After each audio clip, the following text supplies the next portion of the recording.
A mala preta, aberta sobre a cama como a boca de um animal faminto, devorava as roupas que Marcos dobrava com uma pressa quase festiva. Laura observava a cena do batente da porta do quarto, a mão repousando instintivamente sobre a curva de sua barriga de 7 meses. Cada camisa social, cada par de meias, cada peça de roupa íntima que ele guardava, parecia um pequeno tijolo na construção de um muro que a separava da verdade. A desculpa era uma viagem de confraternização da empresa, um retiro de fim de semana em um resort na Serra, apenas para os cabeças da equipe. Uma recompensa, ele dissera, pelos resultados do último trimestre. Mas nada no comportamento de Marcos nas últimas semanas sugeria celebração. Ele se tornara uma ilha, um território frio e distante dentro de sua própria casa. As conversas, antes cheias de planos para a chegada de Lucas, o filho que ela carregava, agora eram monossilábicas, repletas de respostas vagas e olhares que se desviavam. A mudança mais gritante, no entanto, estava na forma como ele tratava o celular. O aparelho, antes um objeto banal, transformara-se em uma extensão de seu corpo, uma fortaleza digital impenetrável. Ele o levava para o banheiro, o colocava com a tela virada para baixo sobre a mesa de jantar e atendia ligações no corredor. A voz, um sussurro conspiratório. Laura, com sua sensibilidade aguçada pela gravidez, sentia a desonestidade no ar, uma estática que crepitava sob a superfície da normalidade forçada. Ela tentava se convencer de que era exagero, que os hormônios a estavam deixando paranoica, que o estresse do trabalho e a ansiedade da paternidade iminente o haviam tornado recluso. Mas a intuição, especialmente a de uma mãe prestes a dar à luz, é uma força da natureza, um radar primitivo que não se deixa enganar por desculpas lógicas. E o radar de Laura apitava incessantemente, um alarme silencioso que lhe roubava o sono e a paz. Não esquece o protetor solar, amor. A previsão é de sol no fim de semana, disse ela, a voz saindo mais calma do que se sentia. Marcos apenas resmungou sem se virar, concentrado em enfiar um par de sapatos na mala. Ele não perguntou se ela precisava de algo, não fez um carinho em sua barriga, não lhe deu um beijo de despedida que não fosse protocolar. Ele estava ansioso para partir, e essa pressa era a confissão mais eloquente de todas. Quando finalmente fechou o zíper da mala, o som pareceu um selo em um decreto de abandono. Ele a beijou na testa, um beijo frio, apressado, e disse: "Se cuida. Qualquer coisa me liga, mas o sinal lá é meio ruim, talvez eu demore a responder." A desculpa perfeita, plantada com antecedência. Assim que a porta do apartamento se fechou, um silêncio pesado desceu sobre Laura. Ela caminhou até a janela e o observou entrar no carro, a mala jogada no banco de trás, o sorriso no rosto dele visível mesmo à distância. Naquele instante, um aperto gelado tomou conta de sua alma, uma certeza dolorosa de que não era para uma confraternização de trabalho que ele estava indo. Ela estava sendo enganada, feita de tola, desrespeitada no momento mais vulnerável de sua vida. E uma nova resolução, fria e dura como diamante, se formou em seu coração. Ela não passaria mais uma noite roendo as unhas de ansiedade, inventando desculpas para o mal-entendido. A luz do fim de tarde entrava pela janela do quarto, pintando o ambiente com tons de laranja e melancolia. Laura observava em silêncio sentada na beirada da cama, enquanto seu marido, Marcos, dobrava as camisas com uma eficiência quase robótica e as arrumava dentro da mala de viagem. A cena deveria ser banal, a preparação para uma suposta viagem de confraternização com os amigos do trabalho, um evento anual da empresa. Mas nada naquilo parecia normal. Havia uma tensão no ar, uma corrente elétrica de coisas não ditas que fazia o estômago de Laura se revirar. O comportamento dele vinha se alterando há semanas, uma mudança sutil, mas inconfundível, como a de uma estação que se recusa a chegar. Ele estava distante, um satélite em uma órbita cada vez mais longínqua. O homem que antes acariciava sua barriga de 7 meses e conversava com o bebê, agora mal a tocava. Seus beijos eram selos frios na bochecha, seus abraços, gestos mecânicos e apressados. O celular, antes um objeto esquecido pela casa, havia se tornado uma extensão de sua mão, uma fortaleza digital que ele guardava com a vida. A tela estava sempre virada para baixo sobre a mesa, e ele havia desenvolvido o hábito de levar o aparelho consigo até mesmo para o banheiro. Quando ela perguntava com quem ele tanto conversava, as respostas eram sempre vagas. Coisas do trabalho, grupo da equipe, muita pressão, você não entenderia. Ele a fazia sentir-se uma intrusa em sua própria vida, uma espectadora de um espetáculo cujo roteiro ela desconhecia. Laura tentava se convencer de que era apenas a ansiedade da gravidez, os hormônios criando monstros em sua cabeça. Tentava se lembrar do homem por quem se apaixonara, o Marcos charmoso, atencioso e divertido. Mas a imagem estava desbotada, sobreposta por essa nova versão, um estranho frio e esquivo que dormia ao seu lado. A intuição, no entanto, aquela voz primitiva e poderosa que se intensificara com a maternidade, não se calava. Ela gritava que algo estava profundamente errado. "Você tem certeza de que precisa ir, amor?" Ela perguntou, a voz mais frágil do que pretendia. "Falta tão pouco para o bebê chegar. Eu queria que você estivesse por perto." Marcos nem sequer se virou. Continuou a arrumar um par de sapatos na mala. "Laura, já conversamos sobre isso. É importante para a minha carreira. Networking. Além disso, são só 3 dias. Eu volto no domingo à noite. Não seja dramática." A palavra dramática a atingiu como um pequeno tapa. Era a arma que ele usava para invalidar os sentimentos dela, para encerrar qualquer discussão que o deixasse desconfortável. Ele fechou o zíper da mala com um som definitivo que ecoou no silêncio do quarto. Ele se aproximou, deu-lhe um beijo rápido na testa e pegou o celular que estava carregando na tomada ao lado da cama. "Eu te ligo quando chegar ao hotel. Se cuida, e cuida do nosso campeão", disse ele com um sorriso que não alcançava os olhos. Assim que a porta da frente se fechou, um silêncio pesado desceu sobre o apartamento. Laura sentiu um aperto na alma, uma sensação de abandono tão profunda que a deixou sem ar. Ela caminhou até a janela e o observou entrar no carro, dar a partida e desaparecer na rua. Naquele momento, uma decisão se solidificou em seu coração. Uma decisão nascida da dor, da humilhação silenciosa e da recusa em ser feita de tola. Ela não passaria mais uma noite roendo as unhas de ansiedade, imaginando, duvidando, se sentindo louca. Ela precisava da verdade, por mais dolorosa que fosse. E ela a teria naquela noite. Seu olhar recaiu sobre a tomada ao lado da cama, onde o celular dele estivera carregando. E então, uma ideia ousada e terrível começou a se formar em sua mente. Marcos era descuidado com a tecnologia. Ele sempre deixava seus dispositivos logados, suas senhas salvas. E havia um aplicativo que ele mesmo instalara há alguns meses, um aplicativo de espelhamento de tela que ele usava para mostrar fotos e vídeos na TV da sala. Ele havia se gabado de como era fácil sincronizar o celular com qualquer Smart TV conectada à mesma rede Wi-Fi. Uma ideia perigosa, um plano perfeito e cruel, começou a se desenhar. Ela lembrou-se de um detalhe crucial. O celular dele, um modelo mais antigo, às vezes demorava alguns minutos para bloquear a tela automaticamente após ser desconectado do carregador. Era uma pequena falha, uma janela de oportunidade de talvez 60 segundos. O coração de Laura disparou. Era uma chance em 1 milhão.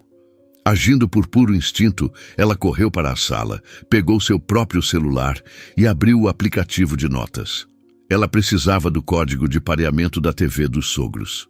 Eles moravam no mesmo condomínio, a poucas quadras de distância, e usavam a mesma rede de internet. Ela já havia conectado seu celular à TV deles uma vez, para mostrar as fotos do ultrassom. Com as mãos trêmulas, ela procurou pela nota antiga e a encontrou. Agora vinha a parte mais difícil. Ela voltou para o quarto e olhou para o local onde o celular dele estava. A imagem dele pegando o aparelho e saindo se repetiu em sua mente. Ele o pegou e saiu imediatamente. A tela provavelmente ainda estava acesa. Era agora ou nunca.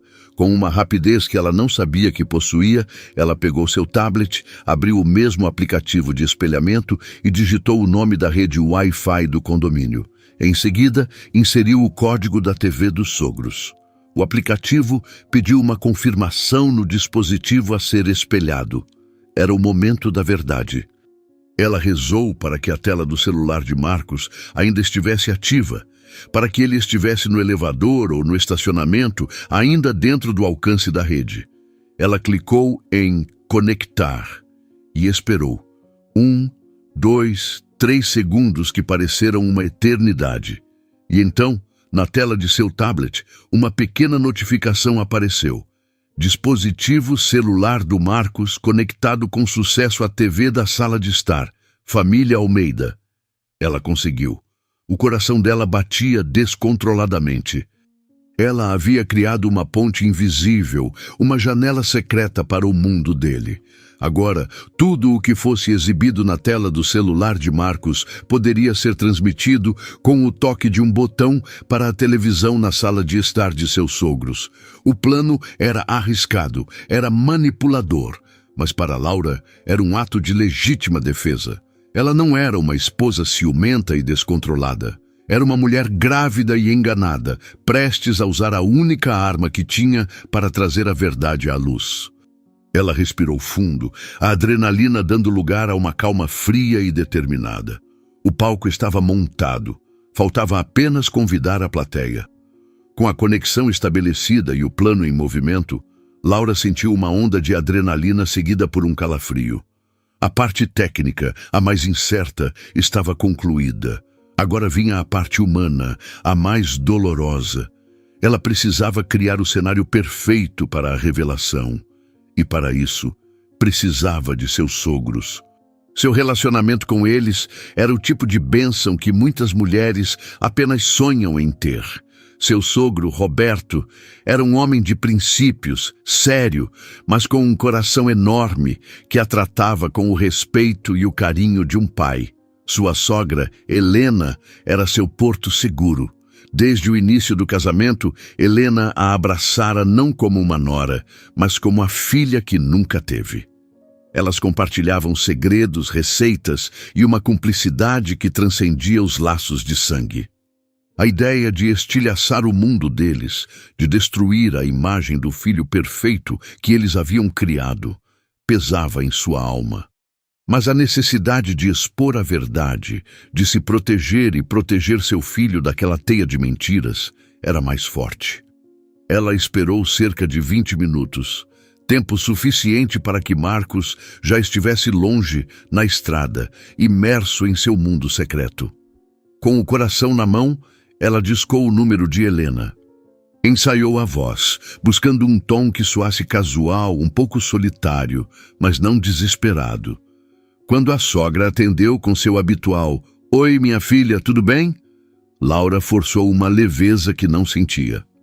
"Oi, sogra, tudo bem por aqui. O Marcos acabou de sair para aquela viagem da empresa, sabe? E a casa ficou tão silenciosa. Eu estava pensando, será que eu atrapalharia muito se fosse jantar com vocês hoje? Fiquei com uma vontade de comer aquela sua lasanha." A pequena mentira sobre a lasanha foi o toque perfeito. Uma isca de afeto que ela sabia que Helena morderia com gosto. A reação do outro lado da linha foi imediata e exatamente como Laura previra. A voz de Helena se iluminou, transbordando de alegria e preocupação maternal. Atrapalhar? Laura, você nunca atrapalha. Que ideia ótima! Claro que você vem. Eu faço a lasanha agora mesmo. Seu sogro vai ficar tão feliz em te ver. A empolgação de Helena era tão genuína que uma pontada de culpa atravessou o coração de Laura. Ela estava usando o amor de sua sogra como parte de uma armadilha. Mas venha agora. Não espere a noite chegar, continuou Helena. Não quero você sozinha nesse apartamento nem por um minuto. Aliás, por que você não traz uma mala e fica aqui com a gente até o Marcos voltar? Uma mulher grávida não deve ficar sozinha, é perigoso e eu vou adorar ter você por perto para te mimar um pouco. A oferta feita com tanto amor era a confirmação de que seu plano poderia funcionar. Ah, sogra, não precisa se incomodar tanto, começou Laura mantendo o teatro. Incomodo nenhum, é uma ordem, brincou Helena. Arrume uma malinha com o essencial e venha para cá. Estou te esperando. Podemos ir buscar você se precisar. Laura sorriu, um sorriso triste por fora, mas por dentro seu coração carregava o peso de uma bigorna. Tudo bem, sogra. Eu vou. Chego em menos de uma hora. Obrigada de verdade. Ela desligou o telefone e permaneceu imóvel por um longo momento, o peso da decisão a esmagando. Aquela noite não seria apenas um jantar em família. Seria um divisor de águas. Seria a noite em que ela recuperaria sua dignidade ou perderia tudo de vez. A noite que decidiria seu futuro e o futuro de seu filho. Com um suspiro profundo, ela foi até o quarto, pegou uma pequena mala e começou a guardar, não apenas roupas, mas os fragmentos de uma vida que estava prestes a mudar para sempre. O trajeto de poucas quadras até o apartamento dos sogros pareceu uma jornada de quilômetros. Cada passo era pesado, cada respiração, uma contagem regressiva para a detonação. Ao chegar, foi recebida com um abraço caloroso de Helena e o sorriso afetuoso de Roberto. O apartamento deles cheirava a lar, molho de tomate cozinhando lentamente, um bolo de fubá recém-saído do forno e um perfume suave de produtos de limpeza. Era um contraste gritante com o silêncio estéril e a tensão que haviam tomado conta de sua própria casa. Por um instante, ela desejou poder simplesmente se render àquele conforto, esquecer seu plano e fingir que tudo estava bem. Mas o rosto de Marcos, sorrindo ao sair de carro, a imagem dele mentindo com tanta facilidade, a trouxe de volta à realidade. Que bom que você veio, filha. Já estava com saudades, disse Roberto, pegando a pequena mala de sua mão. Seu quarto de hóspedes está pronto. Sinta-se em casa, como sempre. A gentileza deles era uma faca de 2 gumes, tornando o que ela estava prestes a fazer ainda mais difícil. Helena a puxou para a cozinha. Vem, me ajuda a terminar o molho. E me conta tudo sobre a última consulta. O Lucas está se comportando aí dentro? As duas cozinharam juntas, como faziam tantas vezes. Riram, conversaram sobre o enxoval, sobre os chutes do bebê, sobre as ansiedades e alegrias da maternidade iminente. Laura se sentia uma atriz em seu papel mais desafiador, sorrindo e conversando enquanto seu interior era um nó de nervos e antecipação. Ela olhava para o rosto de sua sogra, tão cheio de amor por ela e pelo neto que estava a caminho, e se perguntava se aquele amor sobreviveria à verdade. Enquanto Roberto colocava a mesa, enchendo o peito para falar sobre como mal podia esperar para ser avô, Laura discretamente verificou seu tablet. A conexão com o celular de Marcos ainda estava ativa. Ele provavelmente já havia chegado ao seu destino e conectado o aparelho ao Wi-Fi do hotel. A armadilha estava pronta, armada e esperando. O jantar foi servido. A lasanha de Helena estava divina, como sempre, mas a comida parecia papelão na boca de Laura. Ela comia mecanicamente, participando da conversa, mas sua mente estava a quilômetros de distância, em um quarto de hotel na Serra.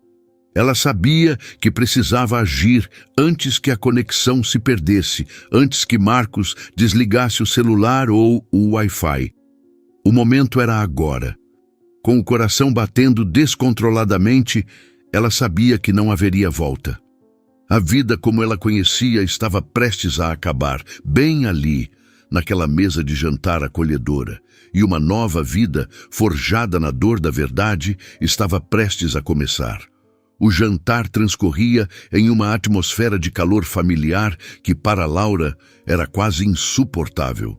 Cada risada de Roberto, cada gesto de carinho de Helena, cada palavra de expectativa sobre a chegada do neto era uma punhalada em seu coração. Ela se sentia uma impostora, uma traidora prestes a detonar uma bomba no centro daquele santuário de afeto. Eles falavam sobre o futuro, sobre os fins de semana que passariam com o bebê, sobre as primeiras palavras, os primeiros passos. E Laura, com o estômago revirado, sabia que o futuro do qual eles falavam, um futuro que incluía seu filho Marcos como o pai e marido exemplar, estava prestes a ser obliterado. Ela comia a lasanha, elogiando o sabor que mal conseguia sentir, a mente correndo a 1000 por hora, procurando o momento certo, a frase certa para iniciar o ato final. O momento veio após a sobremesa. Roberto se recostou na cadeira satisfeito e Helena começou a recolher os pratos, falando sobre como precisavam adaptar o apartamento para a segurança do bebê. Era agora. Se ela esperasse mais, a coragem poderia abandoná-la. Com as mãos suando frio, Laura se levantou. Sogro, sogra, esperem um pouco. Antes de tirarmos a mesa, Eu preciso mostrar uma coisa para vocês. A mudança em seu tom de voz, a seriedade repentina, fez com que ambos parassem o que estavam fazendo e a encarassem com uma expressão de curiosidade e preocupação. O que foi, minha filha? Você está pálida. Está se sentindo bem? Perguntou Helena, a mão já em seu braço. Laura balançou a cabeça tentando manter a firmeza.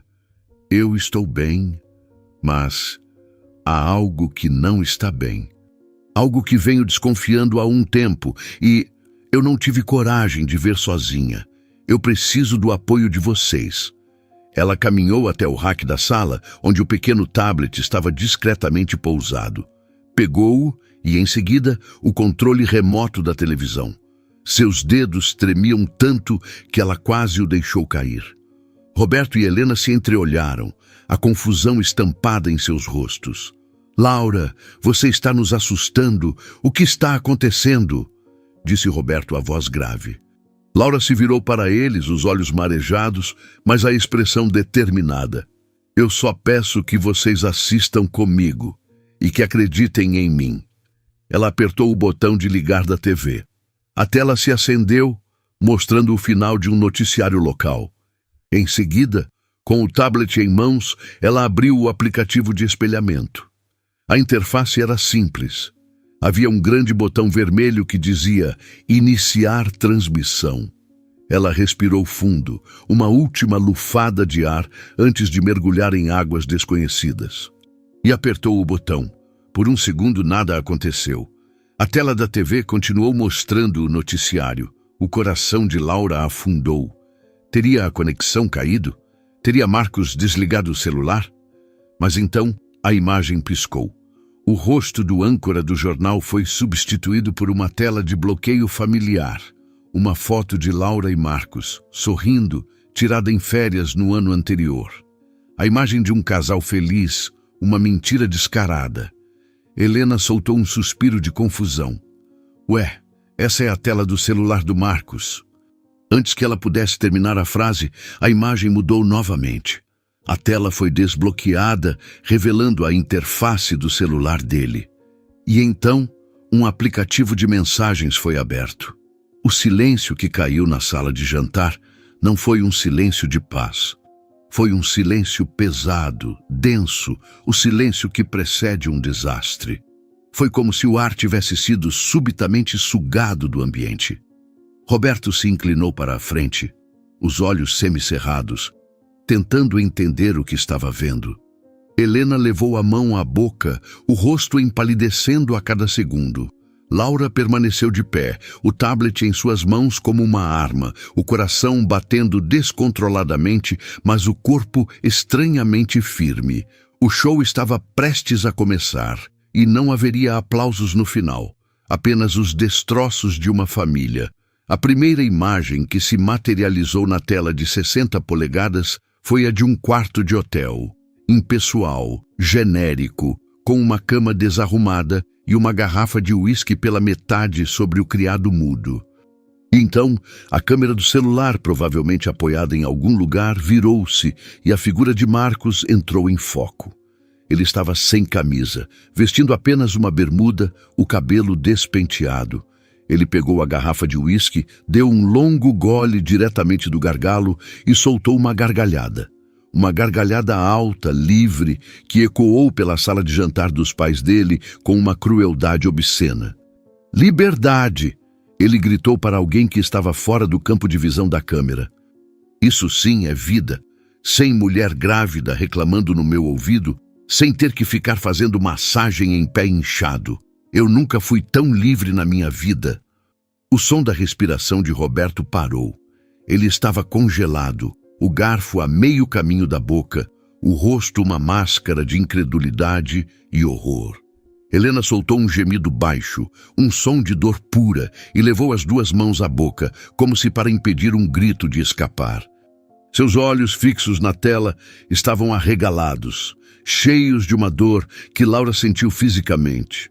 Ver a imagem de seu filho, o filho que ela criara com tanto amor e princípios, se comportando como um canalha, zombando da esposa grávida, era uma traição que a atingia em um nível visceral. Laura, por sua vez, sentiu uma onda de náusea, mas também uma estranha e fria validação. Ela não era louca. Sua intuição não havia falhado.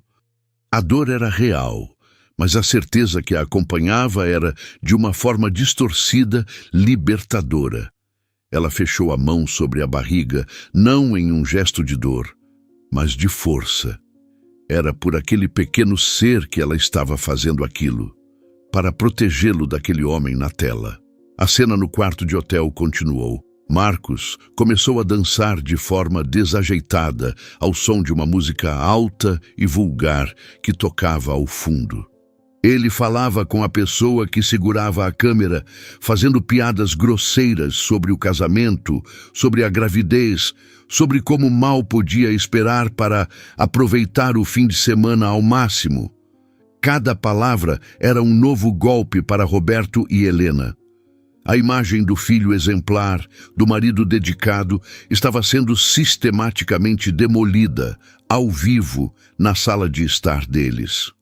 Aquela era a primeira rasteira da noite, a exposição da verdadeira natureza de Marcos, despida de suas máscaras sociais. Mas Laura sabia, com uma certeza arrepiante, que o pior ainda estava por vir. Aquela era apenas a abertura do espetáculo. O ato principal, a revelação que destruiria tudo de vez, estava prestes a começar. E ela, a diretora silenciosa daquela tragédia, apenas esperava. O tablet firme em suas mãos, pronta para deixar o show continuar até o seu inevitável e devastador final. A atmosfera na sala de jantar dos Almeida era irrespirável. O único som era a música vulgar que vazava dos alto-falantes da televisão. Uma trilha sonora inadequada para a destruição de uma família. Roberto, que antes era a imagem do orgulho patriarcal, agora parecia um homem que havia envelhecido 20 anos em 5 minutos. Seu rosto estava cinzento, os lábios comprimidos em uma linha fina de fúria e vergonha. Helena chorava silenciosamente, as lágrimas escorrendo por seu rosto e pingando em seu colo, um pranto de mãe cujo coração acabara de ser estilhaçado pela decepção. Laura permanecia de pé, uma estátua de autocontrole, embora por dentro sentisse as ondas de choque de cada palavra e cada gesto de Marcos. Ela se forçava a assistir, a absorver cada detalhe, pois sabia que precisaria daquela memória, daquela prova irrefutável para se manter firme nos dias que viriam. Na tela, Marcos, em sua performance patética de liberdade, virou-se para a pessoa atrás da câmera. E aí, gata? Tá gostando do show? Isso é só o aquecimento. A noite vai ser longa. A câmera balançou e uma risada feminina aguda e familiar ecoou pela sala. O coração de Laura deu um salto doloroso. Ela conhecia aquela risada. Mas antes que pudesse processar a identidade da cúmplice, a porta do quarto de hotel na tela se abriu abruptamente, sem que ninguém batesse. E a cena, que já era desprezível, mergulhou em um novo nível de depravação. 3 mulheres entraram no quarto, rindo e falando alto. Não eram estranhas, não eram garotas de programa contratadas para uma noite. Eram rostos conhecidos, eram colegas de trabalho de Marcos. Mulheres que Laura conhecia de jantares da empresa, mulheres casadas com filhos. Elas entraram com a intimidade de quem conhecia bem aquele ambiente. Uma delas, a mais alta, carregava uma garrafa de tequila e limões. Outra trazia sacolas de uma loja de lingerie, que ela jogou sobre a cama com um grito de presentinhos. A terceira, a que Laura imediatamente reconheceu como a melhor amiga de Marcos no escritório. A pessoa que ele sempre descreveu como uma irmã. Simplesmente fechou a porta atrás de si, girou a chave e se jogou ao lado dele na cama, beijando seu pescoço com uma possessividade predatória. A cena era surreal. Um pesadelo grotesco transmitido em alta definição. Não era uma simples traição. Era uma orgia, uma traição múltipla, planejada, recorrente. Aquela viagem de confraternização era uma farsa elaborada para encobrir um ritual de libertinagem.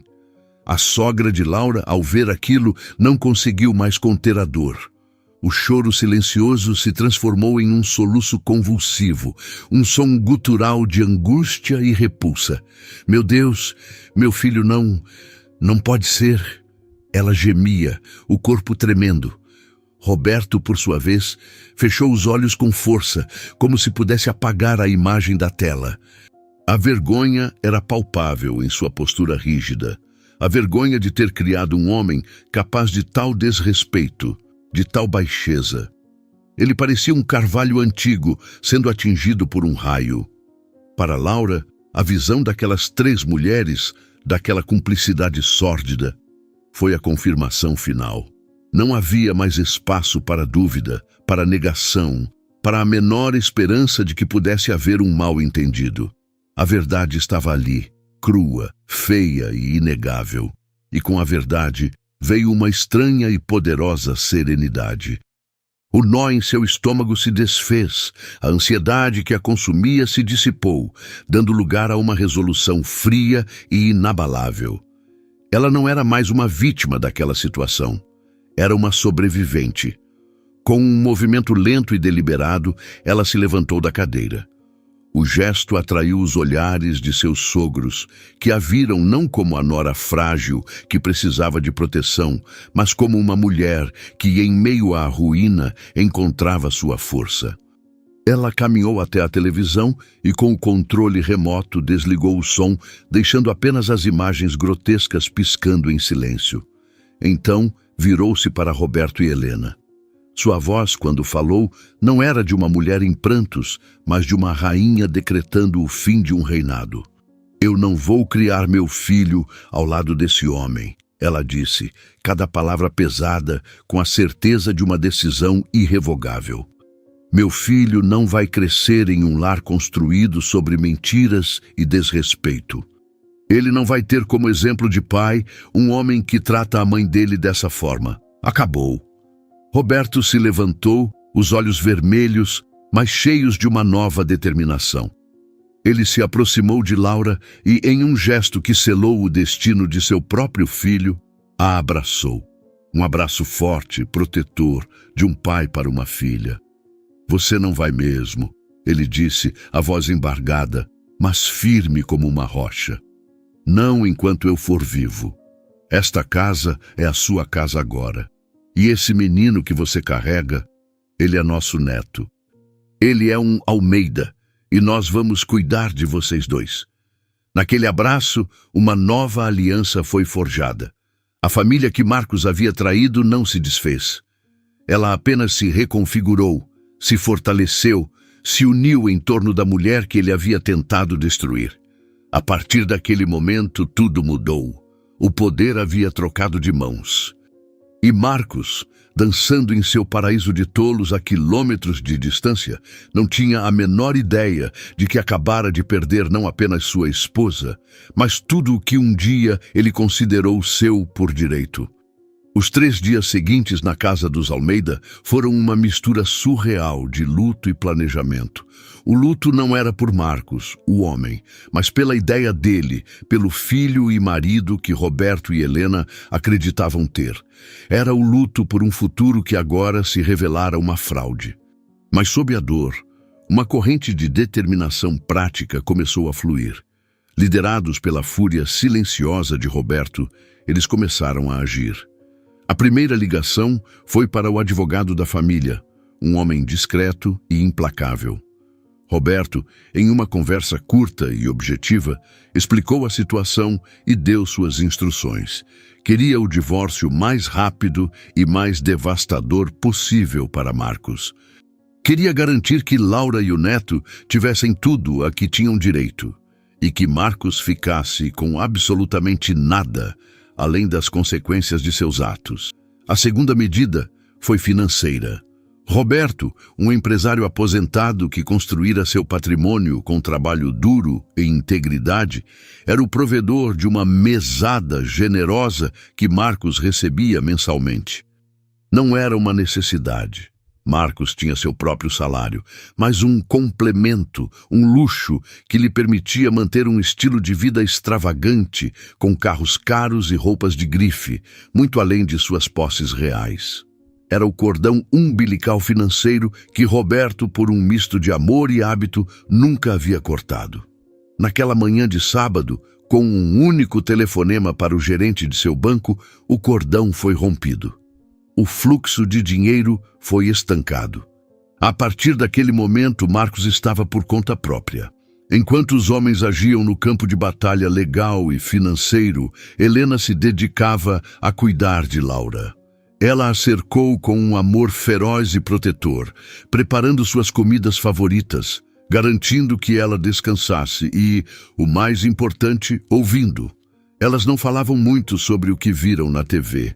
A imagem era tão vil que verbalizá-la parecia profaná-la ainda mais. Em vez disso, falavam sobre o futuro, sobre o bebê, sobre nomes, sobre a decoração do quarto que agora seria montado ali, na casa dos avós. Helena, com uma força que Laura nunca vira antes, declarou que aquela casa era o lar de Laura e de seu neto, e que ninguém, especialmente seu próprio filho, iria tirar a paz delas. Marcos, alheio à tempestade que se formara em sua ausência, viveu seu fim de semana de liberdade até o último segundo. Voltou no domingo à noite, bronzeado, cansado, mas com a arrogância de um conquistador.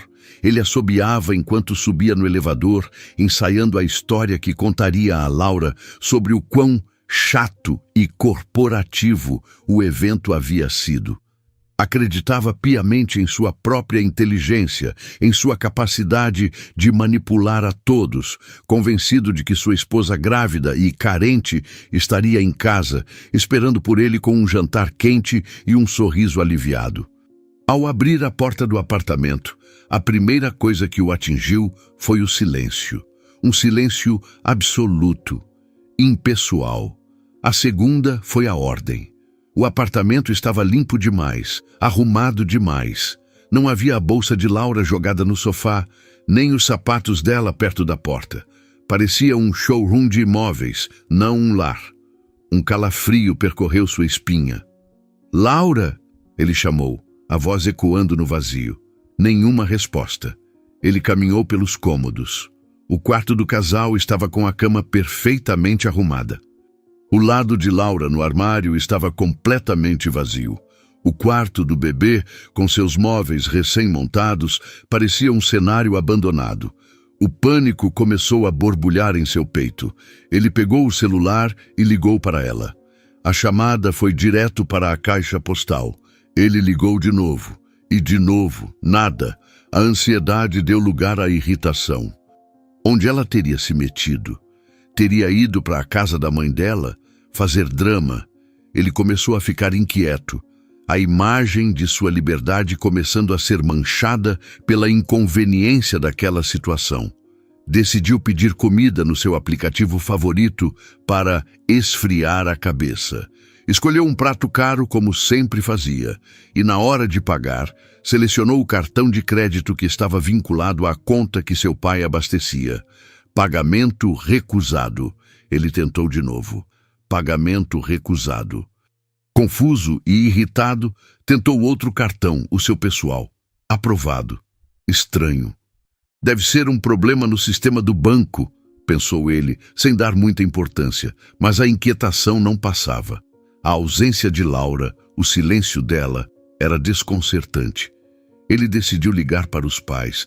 Talvez ela estivesse lá. Ligou para o celular do pai. Ninguém atendeu. Ligou para a mãe. A chamada também não foi atendida. Agora, o pânico começou a tomar conta de verdade. Seus pais nunca deixavam de atender suas ligações.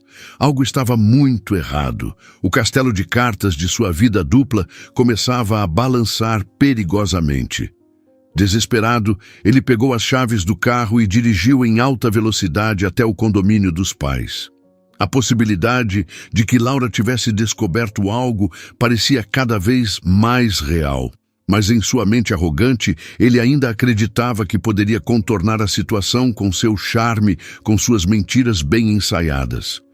Ao chegar ao prédio, o porteiro o deixou entrar sem problemas, mas seu olhar tinha algo de diferente, uma mistura de pena e desprezo. Marcos subiu, o coração martelando no peito. A porta do apartamento de seus pais estava entreaberta. Ele a empurrou e entrou. E a cena que o recebeu foi a materialização de seu pior pesadelo. Na sala de estar, sentada confortavelmente em uma poltrona, estava Laura. Ela não parecia triste ou desesperada. Parecia serena. Sua mãe, Helena, estava ao seu lado, tricotando um casaquinho de bebê, e lhe lançou um olhar tão frio que o gelou até os ossos. E de pé, no centro da sala, como um general em seu posto de comando, estava seu pai. Roberto o encarou, o rosto uma máscara de decepção e fúria contida. "O que você está fazendo aqui?" perguntou Roberto, a voz desprovida de qualquer afeto. "Pai, o que está acontecendo? Por que a Laura está aqui? Por que vocês não atendem minhas ligações?" disparou Marcos, a voz um misto de confusão e acusação. Roberto deu um passo à frente. "Nós vimos, Marcos. Vimos tudo." "Viram o quê?" gaguejou ele, o suor começando a brotar em sua testa. "Vimos o seu retiro da empresa. Vimos sua liberdade. Vimos sua lealdade à sua esposa grávida e à sua família." O chão desapareceu sob os pés de Marcos. Ele olhou de seu pai para Laura, que o encarava com olhos calmos e vazios, e entendeu tudo. A armadilha, a exposição, a ruína. Ele tentou falar, se defender, mas seu pai o interrompeu, erguendo a mão. "Não gaste seu fôlego. A partir de hoje, você não é mais bem-vindo nesta casa. E aquela pensão gorda que eu depositava na sua conta todo mês, o dinheiro que você usava para financiar sua vida de mentiras, acabou." Roberto fez uma pausa, o olhar duro como granito. "Na verdade, não acabou.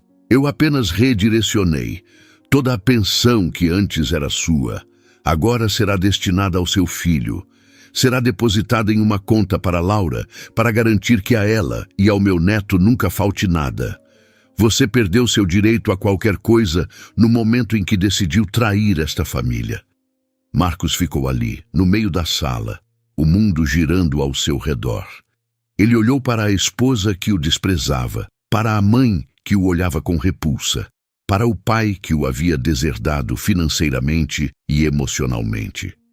Em uma única e estúpida viagem, em 3 dias de uma liberdade ilusória, ele havia conseguido o impensável: Perdeu a esposa, perdeu o filho que ainda nem nascera, perdeu o dinheiro que sustentava seu luxo, perdeu a confiança e o amor de seus pais. Ele havia perdido tudo. E o silêncio na sala era o som de seu mundo desmoronando, peça por peça, até não sobrar nada além dos escombros de sua própria arrogância. A queda de Marcos foi tão rápida quanto sua ascensão à arrogância. Expulso da fortaleza emocional e financeira que era a casa de seus pais, ele se viu completamente à deriva. O homem que se gabava de sua liberdade para um público de amantes agora enfrentava a verdadeira e assustadora liberdade. A de não ter ninguém a quem recorrer, ninguém para limpar sua bagunça, ninguém para culpar além de si mesmo. Os dias que se seguiram foram um mergulho em um pesadelo logístico e existencial.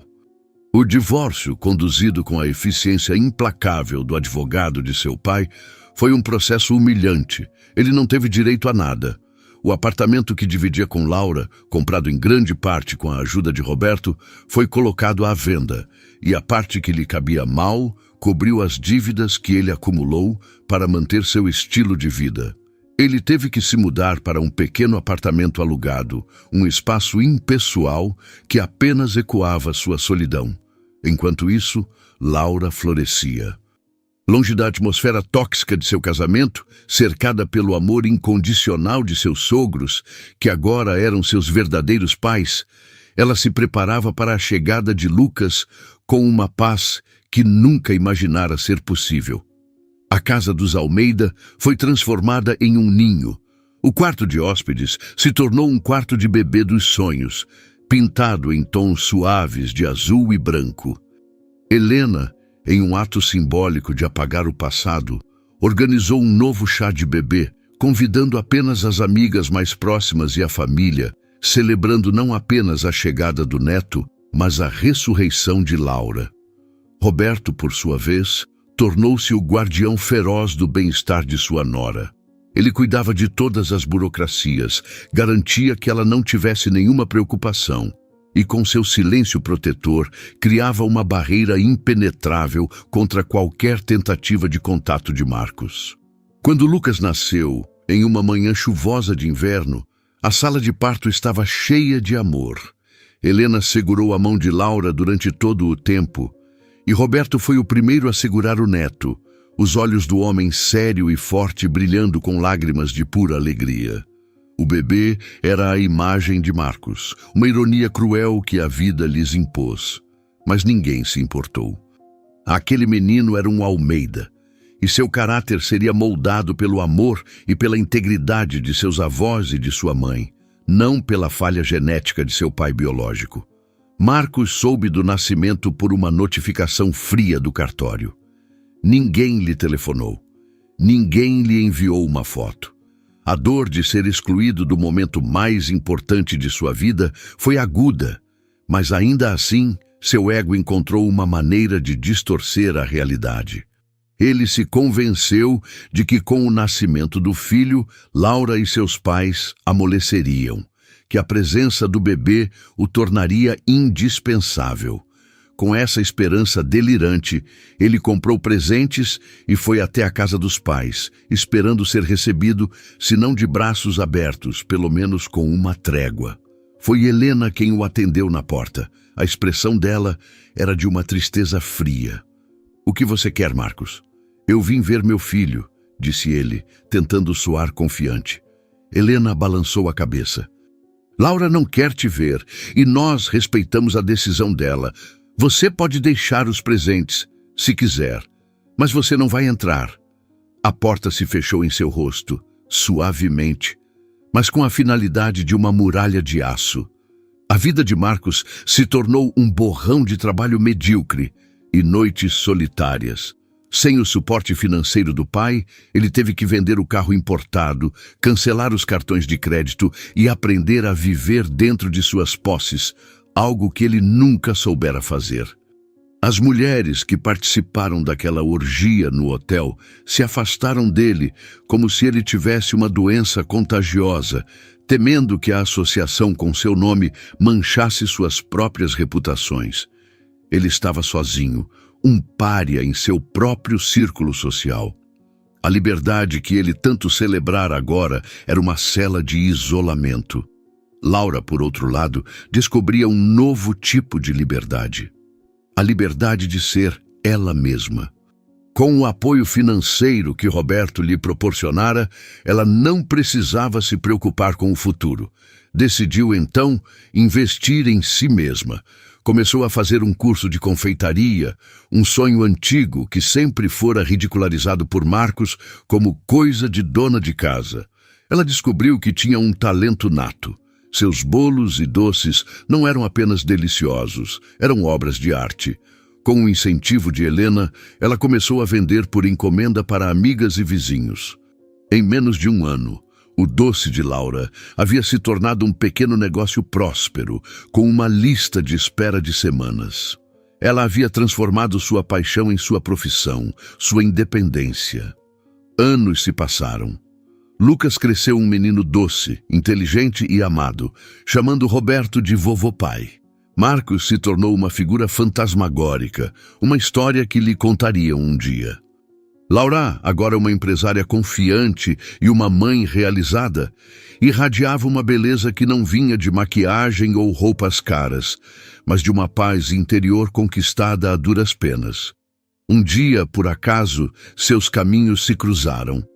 Laura estava saindo de sua confeitaria, agora uma loja charmosa em um bairro nobre, quando viu um homem do outro lado da rua, olhando fixamente para a vitrine.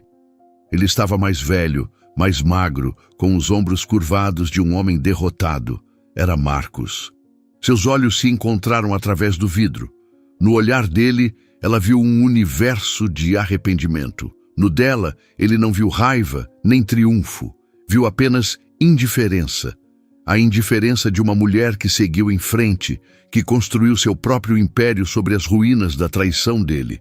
Ela deu um pequeno aceno de cabeça, um gesto não de reconciliação, mas de reconhecimento final, e se virou para entrar em seu carro, onde seu filho a esperava na cadeirinha. Naquele momento, Marcos entendeu a verdade final e mais esmagadora de todas. Ele não havia apenas perdido a esposa, o filho e o dinheiro. Ele havia perdido a chance de compartilhar a vida com a mulher extraordinária que ele só foi capaz de enxergar quando ela já não olhava mais para ele. E assim termina a nossa história. Uma prova de que, às vezes, a maior reviravolta não é a vingança, mas a indiferença que nasce de uma felicidade autoconstruída. É sobre perceber que, enquanto alguns se perdem em mentiras, outros encontram, na verdade, a força para florescer. O que vocês acharam da jornada da Laura? A forma como ela deu a volta por cima, com a ajuda da família que a acolheu, foi o final que vocês esperavam?